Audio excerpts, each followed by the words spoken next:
Hello' everyone, মই মানে বহুত দিনৰ পৰা এটা বস্তু ল'ম বুলি ভাবি আছিলোঁ আৰু সেইদিনাখনি ফাইনেলি মোবাইলটো চাই থাকোঁতে ফ্লিপকাৰ্টতে মানে বস্তুটো দেখিলোঁ আৰু ডাইৰেক্ট মই অৰ্ডাৰে দিলোঁ আৰু ফাইনেলি আজি আহি পালেহি। ভাবিলোঁ আপোনালোকৰ আগতে আনবক্সিং কৰোঁ, বস্তুটোনো কেনেকুৱা আহিছে।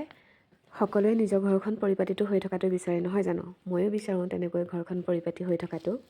যিমান ঘৰখন পৰিপাটি কৰি ৰাখিম বুলি ভাবিলেও এই ঘৰৰ কিছুমান সৰু সৰু বস্তু থাকে, সেই বস্তুবিলাকে কিবা আনচিজিল কৰাদি কৰি থৈ দিয়ে। সময়মতে বস্তু বিচাৰি নাপায় আৰু ভালকৈ থ'লেও মানে ধূলি পৰি থাকে। সদায় চাফ চিকুণ কৰিব লাগে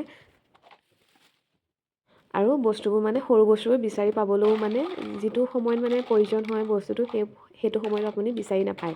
সেইকাৰণে ভাবিলোঁ না, মই ষ্ট'ৰেজৰ এই ৰেগডালকে অৰ্ডাৰ দিওঁ। মানে এইডাল মানে ৰেগত মানে 6টা বক্স আছে। আপোনালোকে ধুনীয়াকৈ বস্তুবোৰ থ'ব পাৰিব।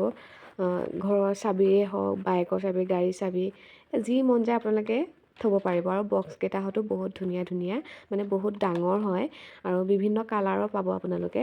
মই কিন্তু এইটো কালাৰে আনিলোঁ, কিবা এটা ভাল লাগিলে এই কালাৰটো। মানে যিকেইডাল ষ্টেণ্ড ন, সেইকেইডাল মানে কাঠৰ ৰঙৰ, সেইকাৰণে ভাল লাগিলে। মই এইডালকে অৰ্ডাৰ দিলোঁ আৰু বহুত ভাল আহিছে। আপোনালোকেও অৰ্ডাৰ দিব পাৰে। দেখিছেনে ইমান ধুনীয়া লাগিছে। এতিয়া দিনটো ব্যৱহাৰ হৈ থকা মানে বস্তুখিনি সৰু সৰু ইয়াতে থ'ম আৰু আপোনালোকে থ'ম বুলি ভাবিলে মানে সৰু সৰু বাচ্ছা কাপোৰো থ'ব পাৰিব। মানে বক্সকেইটা ডাঙৰ আছে সেইকাৰণে কৈছোঁ, কাপোৰ থ'ম বুলি ক'লেও আপোনালোকে ধুনীয়াকৈ থ'ব পাৰিব।